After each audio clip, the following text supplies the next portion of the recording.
Assalamualaikum Ananda Soleh dan Soleha, semangat pagi. Hari ini kita akan belajar tematik. Kita melanjutkan subtema 2 pembelajaran 1. Semalam kita sudah belajar di pembelajaran 1 muatan bahasa Indonesia. Nah, hari ini kita akan belajar muatan IPS dan IPA. Pertama, kita akan belajar muatan IPS. Perhatikan buku kamu halaman 64. Di halaman 64 ini, judul materi IPS yaitu Perubahan Sosial Budaya dalam bidang iptek dan pendidikan.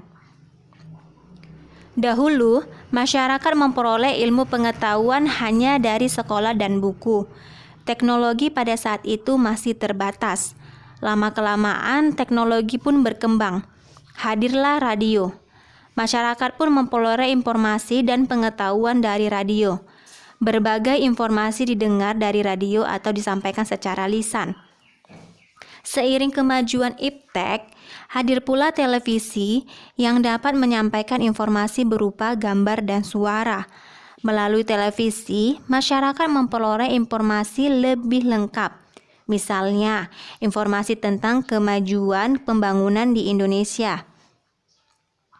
Tayangan berita di televisi menginformasikan kemajuan pembangunan yang dapat dilihat contoh nyatanya, seperti pembangunan jalan, waduk, sekolah, dan rumah sakit. Selain informasi dan berita, banyak acara kebudayaan ditayangkan di televisi. Hal itu membuat masyarakat lebih mengenal keragaman budaya Indonesia. Masyarakat juga memperoleh informasi dari acara talk show yang membahas berbagai informasi penting. Kini, masyarakat memperoleh lebih banyak informasi dan ilmu pengetahuan. Kehadiran televisi membawa perubahan sosial budaya di masyarakat. Namun demikian, tayangan televisi harus disikapi secara bijaksana. Kita harus bisa memilih tayangan-tayangan yang sesuai dengan usia kita. Selain itu, waktu menonton televisi harus kita perhatikan agar tidak mengganggu waktu belajar kita. Nah, sekarang kamu perhatikan buku kamu halaman 64. Tugas kamu yaitu menuliskan pengaruh televisi terhadap kehidupan masyarakat di lingkungan kamu. Kamu menuliskan pengaruh positif dan pengaruh negatif dalam dunia pendidikan sama ilmu pengetahuan. Kamu menuliskannya harus sesuai diagram yang ada di buku halaman 64. Setelah kamu mengerjakan halaman 64, kamu melanjutkan mengerjakan halaman 65. Di sini tuliskan rencana ke depannya untuk memilih sikap lebih bertanggung jawab dalam menggunakan televisi di rumah sehingga akan memberikan manfaat positif bagi kehidupan kamu. Baiklah anak-anak, sekarang kita akan melanjutkan pembelajaran selanjutnya yaitu muatan IPA. Judul materi muatan IPA yaitu rangkaian listrik paralel. Pada pertemuan sebelumnya kita sudah membahas mengenai rangkaian listrik seri. Nah, kali ini kita akan membahas mengenai rangkaian listrik paralel. Rangkaian paralel adalah rangkaian listrik di mana alat-alat listriknya tersusun bercabang. Pada rangkaian paralel, jika aliran listrik ke salah satu alat listrik terputus, alat listrik yang lainnya belum tentu ikut padam. Nah, jadi berbeda dengan rangkaian seri ya, Nak. Sekarang kamu perhatikan buku kamu halaman 66. Mari kita baca bersama mengenai rangkaian paralel. Rangkaian paralel. Berbeda dengan rangkaian seri yang disusun sebaris, rangkaian paralel adalah rangkaian listrik yang disusun berderet, di mana masing-masing lampu memiliki rangkaian tersendiri yang terhubung kepada sumber energi. Karena itu, apabila ada satu atau lebih komponen yang rusak atau dicabut, maka komponen lainnya akan tetap berfungsi tanpa gangguan sama sekali. Itulah perbedaan rangkaian paralel dan rangkaian seri ya, Nak. Untuk bahan dan alat yang digunakan membuat rangkaian paralel sama dengan rangkaian seri, anak. Pada pertemuan sebelumnya sudah Ibu beritahukan alat-alat apa saja yang diperlukan untuk membuat rangkaian listrik. Nah, sekarang Ibu akan memberitahukan langkah-langkah untuk membuat rangkaian paralel. Langkah kerja 1.